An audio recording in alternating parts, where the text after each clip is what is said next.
His voice becomes a quiet rumble. Take her and bring her to the Keeper of Rîhenwn Blood Sands. She knows what must be done. When she presents you with the liquid essence, bring it back to me. Welcome back to Pillars of Eternity. In the last episode we have gotten this proposition of this elder here from the tribes in Twin Elms to, well, effectively kill his foster daughter because she is supposed to be the next elder, taking over for him, his successor, and he doesn't want a foster child of his to become the next one. He wants one of his own children to become, so I'm not really intending to do this.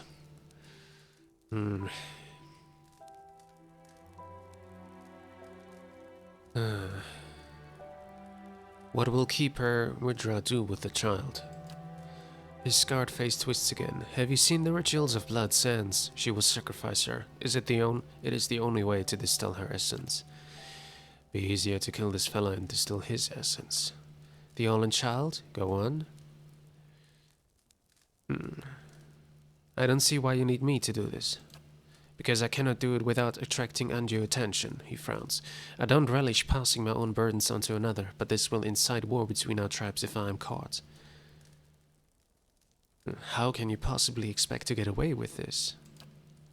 You know the girl is here, and one All-in babe will look much the same as the next, he shrugs. But let me worry about this. I won't do this. I do not relish the deeds, but 2 centuries of leadership have taught me that all things bear a cost. He nods once. Consider it well, Estromor. I am not above rewarding those who are of service. Maybe I can take the key and then let her... No, that's not going to help. If I give her the key and ask her to leave the place, I would save her life, but still someone else would become the next chief. I will maybe save the game and then try to do this. If it doesn't work, I can still reload. But first, tell me about the 3 Tusk Stelgar. The boldest and fiercest of the 6 great tribes of Eglonfath. It was we who first defended against the Estromorn who came to shore 200 years ago. He raises his chin. We have always been the border tribe, and it has always fallen to us to hold the line against outsiders and invaders. What do you do here? As Anamfath of 3 Tusk Stelgar, I guide our tribe in all matters. He looks to the main room of the huts, where others have gathered. I am in Twin Elms to confer with some of the other Anamfather about the Onolfin, your Hollowborn. We only have such births here on occasion, but it has made us more vigilant about our neighbors. One Stelgar stretches, flexing its claws. Shimok's eyes narrow.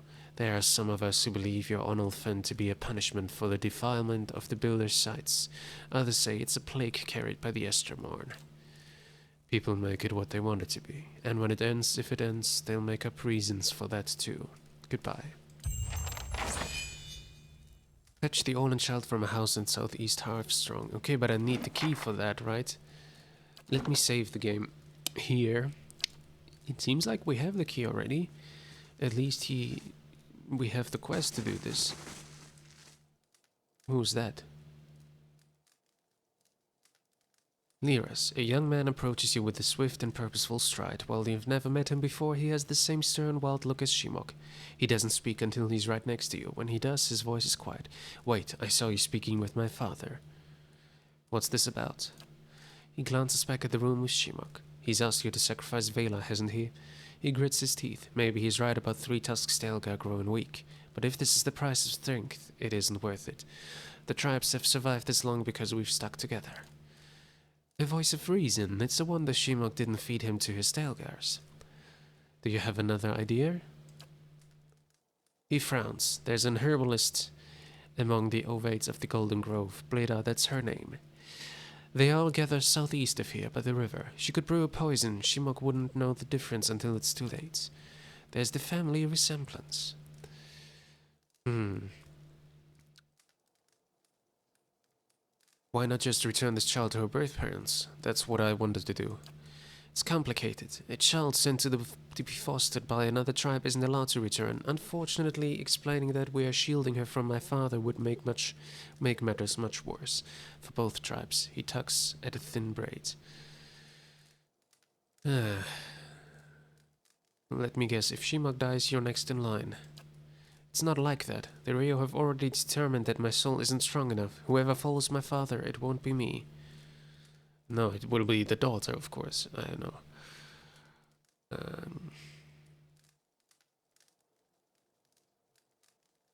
You want me to murder your father? No, but it's better than allowing him to murder this child. You know there's an easier way to kill Shimak. His warriors would surrender you in no time. Besides, it's simplest if this happens quietly. Fine, I'll poison your father. With another glance at Shimak's chamber, he backs towards the door. Like I said, you'll find Blada in the Golden Grove. Good luck. The Golden Grove. At least he gave us another option. Is this Blood Sands, Twin Elms, Ter Avron, Golden Grove? Okay. I would like to go back first. If I get the option to talk to her first, that's what I want to do. Actually, he gave us the rusty key, probably just in case we would do it. Even though I said I wouldn't, but you know, he thought maybe we will change our mind. Let's go and see. Okay, this must be the house, I guess. No, this must be the house, because this house didn't have an entrance, and this house we needed a key for it. I saved the game, so it will be fine if I look into it. Right. The kid isn't even here, is he? No. Egg. Koa? The hearth still smells of freshly cooked game. Grease spatters the blackened bricks. An Olin baby lies in the crib, tiny and dark-furred. Though her eyes are closed with sleep, she squirms under the blanket and nuzzles the pillow. She's a baby. I thought she was already a bit older. I'll leave her there. I thought we could help, but apparently we can't.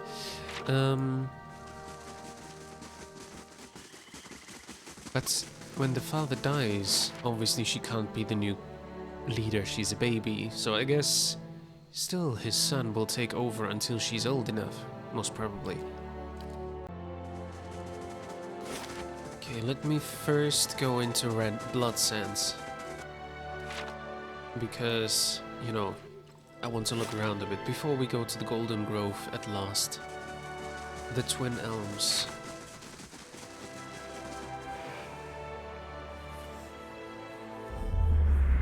You have stayed true to our cause, Inquisitor, when so many others have not. For every heretic we confess, for every betrayer that burns on our pyres, new sheep continue to flock to Iavara ex Incios. But not you. I underestimated you in the beginning, but no longer. You honor me, Grand Inquisitor. It is not for honor that I summoned you today, but for duty.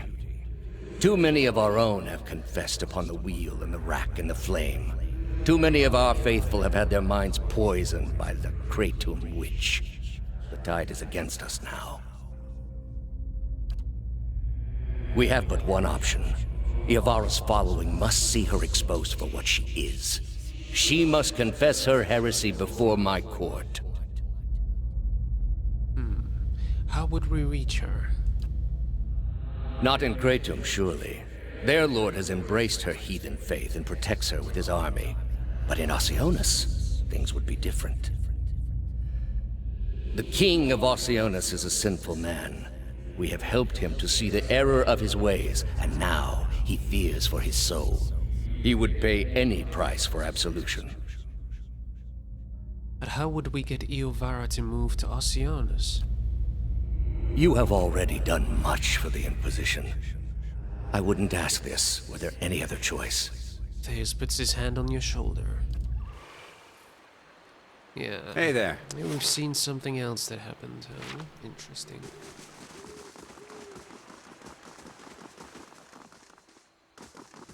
This is... ooh.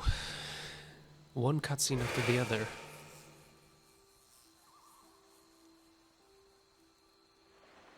Sîdha. Two identical women seem to fade into view as they move away from the great trees that camouflage them. Their skin is tree bark, ridged and scaly. Wreathed in a curling tangle of root spouts and blooms, the hair hangs beneath the shade of serrated leaves like the dropping branches of the elms above, and the pupils of their eyes are encircled by hundreds or even thousands of concentric rings, as if to mark the accumulated wisdom of millennia. Turn around, flesh creature. Outsiders are not permitted to approach the elms. One of them extends a snarl of roots towards you that snakes and twists together to form something like an open hand, palm down. Do you not feel it, sister? Something familiar. An ancient soul, like the other one. Another defiler, no doubt. Let us fell him and be troubled no more. It would pay the debt of his predecessor. The other stares at you, unblinking, and as her frown deepens, her face creaks. So it would seem, Rîhenwn. But we must not hasten to judgment. I see a different motive here. Different questions in these eyes. What of it, young trespasser? Is it as my sister says? Or are you here to stain this place with foul deeds?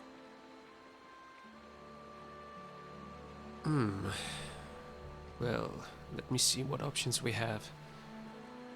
I'm not gonna say that. I seek a man who came through here. It sounds as though you have already met him. There! By his own admission, Sîdha. Really, sister? And you wonder why your leaves begin to fall out before midsummer. Clearly that man did not want to be followed. Whatever the relationship here, I suspect it is anything but cordial. Rîhenwn opens her mouth to respond, but all that escapes her knotted lips is an exasperated rustling sigh. Sîdha turns back to face you. The answer is yes, old one.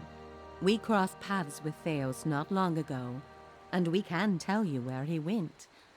But I find it curious that anyone would seek him out. Suspicious, even. If we are to help you find him, we would know why.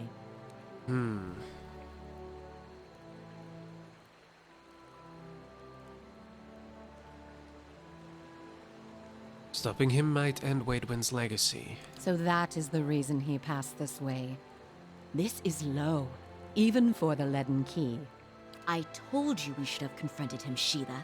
He has always been a poison. It would have been the last thing we ever did, sister.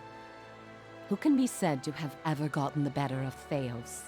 Yes, but imagine how much fun it would have been. Can't you just picture him all strung up in vines like an angry little puppet? But that's not what this is really about, is it? You are bound to that man. Sîdha glances over at you, and then her expression changes as though seeing you for the first time. I see it now. You are awakened.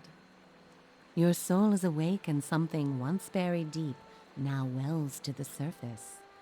Past overwhelms present, closes in around you. Your time has nearly reached its end. I just need to get to Theos. I am sorry to tell you this, but Theos cannot give you what you seek. Nor can any man. An awakening cannot be undone, any more than your past can be undone.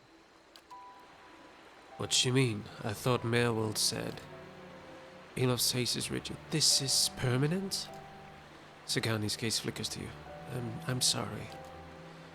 We did not come down this road together to be refused passage by a pair of talking saplings.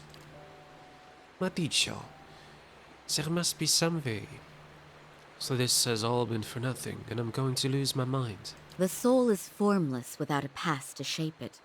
Did you truly expect to be able to wipe it away?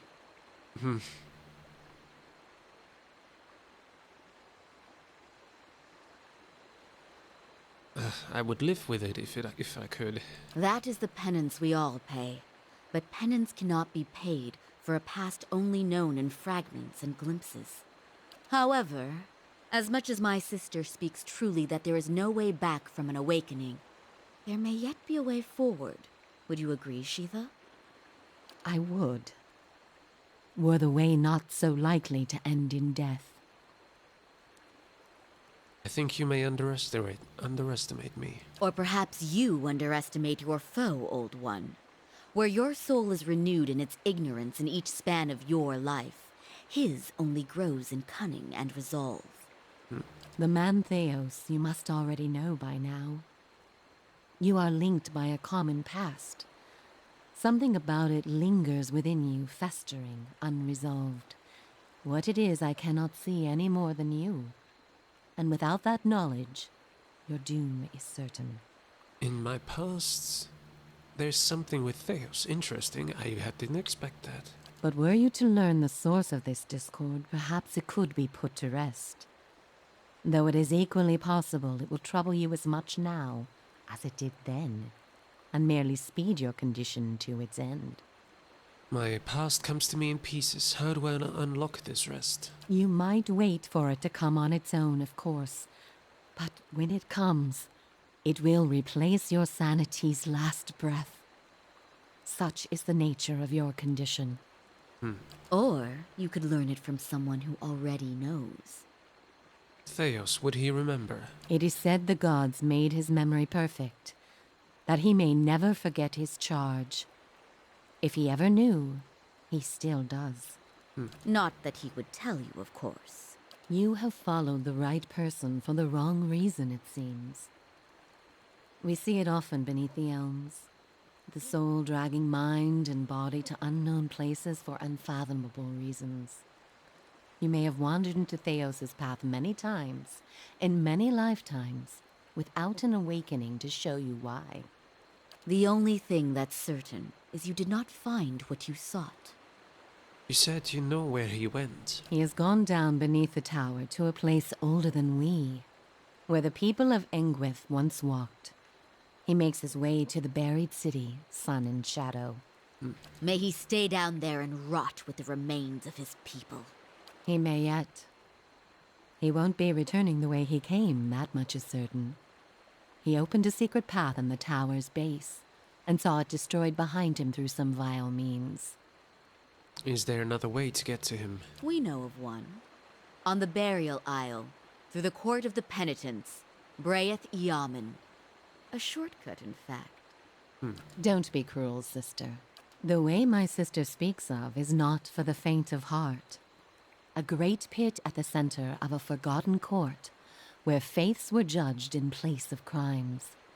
To most, it is simply a gateway to death.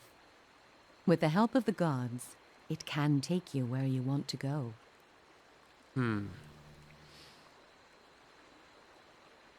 What do you mean with the help of the gods? The pit is said to have been a means of judgment by the gods. Those cast into it are meant to die. It is that way you must pass to reach Sun and Shadow. The court is old. We do not know much for certain, but it would seem only the gods themselves can grant passage. What is this court? No more than a ruin now. It is older than we, a place for the trial of heretics. We were not here to witness it, but at one time there was a group that refused to acknowledge the gods. Neither the first nor the last, of course, but these were numerous and all put on trial for it. Those who did not repent were cast into the pit and imprisoned below. The fall killed them, of course. The prison was not for people but for their souls, and their sentences were eternal. It is said that many of the condemned repented and were permitted by the gods to ascend from the pit, so long as they pledged their service to one of them. But these are old legends. How would I ever get the gods to help me? Behind us is Ter Evron, said to pierce the shroud itself and a place of communion with all gods. If ever there was a time for prayer, you have found it. Who would I pray to? Any god you can, I should think. I would pray first to those gods you like best. I hope for your sake the feeling is shared. How do I pray? Ter Evron is also called the Hall of Stars, and the stars show us the allegiances of the gods. When stars are in conjunction, we know the gods they represent are aligned as well. You should choose a place to pray where you'll be closest to those you want to hear you. If a god stands alone, you should pray to that god. If they band together, you should address them all. Choose your words wisely. For all gods expect proper homage, and none has patience for fools. So the only way to get through this pit is to pray for help. Not the only way. Just the only one that doesn't end with your body impaled on jagged rocks. And there's no other way. None. I have other questions. What do you wish to know? How did you know I was pursuing Theos? The same way that you are no doubt able to peer into the ether and experience the souls of others. It is something we are born with, some more, some less. A gift common to many creatures of the wilds. You share certain similarities with the man you pursue. For your sake, I pray they are few and of no consequence. You mentioned that people come to these elms without knowing why. A soul has a will all its own. Its needs and whims are seldom understood, but they follow them as all the same. There is something about this place that reaches beyond our understanding, something like a beacon. The elms have a way of uniting souls that have been seeking one another, with or without their owner's awareness. Sometimes it is for love, sometimes for vengeance, sometimes for peace. Often it is for no reason we will ever know. In your case, let us hope it is for peace. Or vengeance. I want to know about the two of you. There is little to be said about us, for we are bound here, caretakers and defenders of this place. Our journey has been over time, but not distance, measured in observations, but not experiences. We have seen the elms grow tall. We have seen cities built, burned, and built again. The only constant has been the tower, a silent companion through the ages. You can imagine why this recent destruction has stirred my sister so. If you do nothing else, make that man pay for what he did here. I need to know about praying to the support of the gods. We will tell you what we can. Okay, I know everything. Farewell then. Before you go, tell me this, old one. I'm curious. If you were to subdue your enemy, what would you do with him? What would give you peace? I don't know.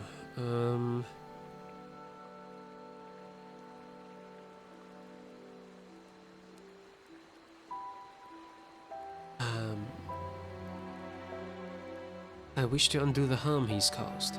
You would need to have twice as many lifetimes as he to repair his savage work.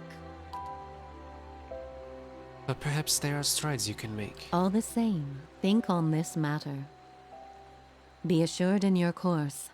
In the end, it may mean all the difference, not just to his soul, but to yours. And be warned.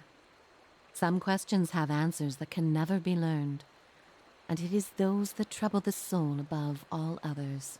May you find an answer to yours. We have a level up for Sagani and Idair. Pray to the gods at Tear Evron. That's here, but I wanted to go and do those quests first. Also, there was one thing I needed to do. Deliver the missive to the brothers of his order, but I don't really know where that would be. We'll see. Travel to the burial isle. I could go there directly without problem. Okay. Interesting. I would like to pray first, but I will do that after I have been checking out the other parts here. Sagani's level up. Survival. Then Acolyte's Radiance, maybe? Apprentice's Sneak Attack. I'm not sure if that's necessary. Let's go for Acolyte's Radiance then. It's always good to have healing powers. And then midair. Athletics. Also Acolyte's Radiance, I'm not sure. Outlander's Frenzy. Prestigious Missiles. Balance Focus. Friendly Aura, +4 accuracy. Novice's Suffering? No. Enigma's Charm. Aspirant's Mark. Friendly Aura. No, Galen's focus was the friendly aura, which means everyone else will get accuracy, not himself, though. It's similar to the Zealous focus, but I'm not sure if it is, because we're currently using the Zealous focus from Pallegina, if it is actually stacking or not. Savage attack. Marksman gunner, nope. Dangerous implement, one-handed style. Okay, maybe that would be nice. Let's go for one-handed style. Alright, now let's check the red sands, if we can get it there. Yep. Clear waters taste sweet and refreshing. Supplicant. Alright, let's enter. Alright. Oh, what the heck? I thought this was... Okay, it is. I thought it, it looked like a dungeon to me now. Essence taken by force may sustain one, but essence given freely empowers many. The ethic null will come your presence, supplicants. A dwarven man stands motionless near the roaring fire that lights the cavern. Your sacrifice feeds the land, supplicants, come forth. A gust of smoke curls around him, licking the charred flesh that bulges on his forearms. They suddenly flex. Estremor. The dwarf holds his fists in a tight grip. Your kin doesn't come here to share with the tribes. What do you want? What's this place? Blood sands. The dwarf picks on his scarred forearm. His guttural sigh mingles with the crackling of wood and bones behind him. As I said, Estremor rarely visit our halls. The Glanfathen's Collins plays Blood Sands. We call it home. The Ethicnol have tended the land from within this cave since before the arrival of the tribes to Twin Elms. Garrus crosses his arms. Be warned, Estremor. We bleed life to nurture it. Our sacrifices may strike you as savage, but the health of these lands depends on them, and it's unseemly for guests to insult their hosts. Tell me about the sacrifices. Garrus spreads his stocky legs apart and locks his forearms. Everything must die to return in you, Estremor. Through the sacrificial rites, we offer supplicants the honor of giving the most precious gift back to their brethren, back to the land. The dwarf lifts his fists, thick and mottled by red scars. The blood gives us strength. Even the Glanfathens have come to depend on the blood paint. They brim with power before battle, and all thanks to the sacrifices of the kin. Tell me about the Ethicnol. Our order has thrived for generations. Before we came to Twin Elms, our rites fed the lands of the eastern mountains. Now we shed blood for Earl Glanfath. Garrus opens his palms. Strikes of red skin run through them like flames. To everything that must end, our sacrifices bring a new beginning. He looks up. We sustain what's to come. Goodbye. Remember, Estremor, you're a guest in these halls. Respect our ways and we'll tolerate your presence among us. Alright, I would like to look around a bit. Oh, there's a bit more to see. That's stealing, I'm not doing that. Talan? There is no greater honor than dying for one's tribe. If some fall in battle, how is this different? Where's this leading? Okay, everything is a bit bigger here than I thought it would be.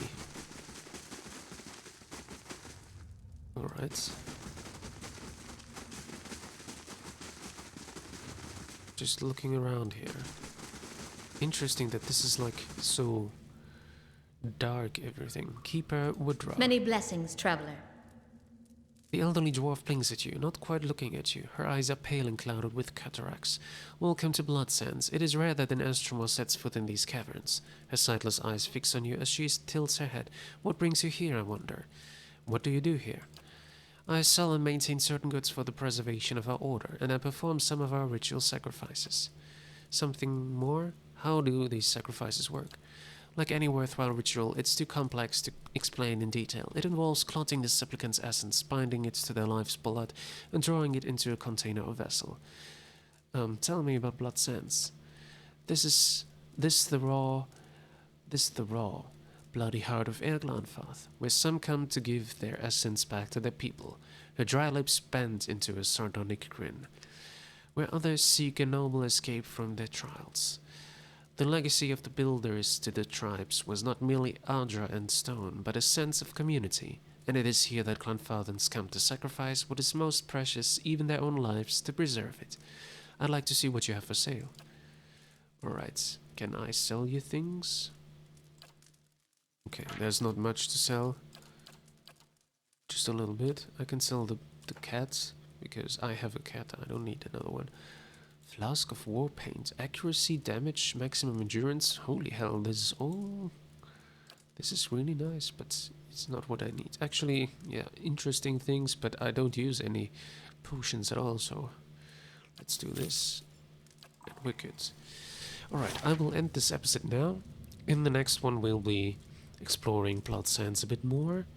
And then we go and do that quest where we kill the elder to save his foster daughter. Yeah, and thank you for watching, and I hope to see you in the next episode of Pillars of Eternity. Until then, bye bye.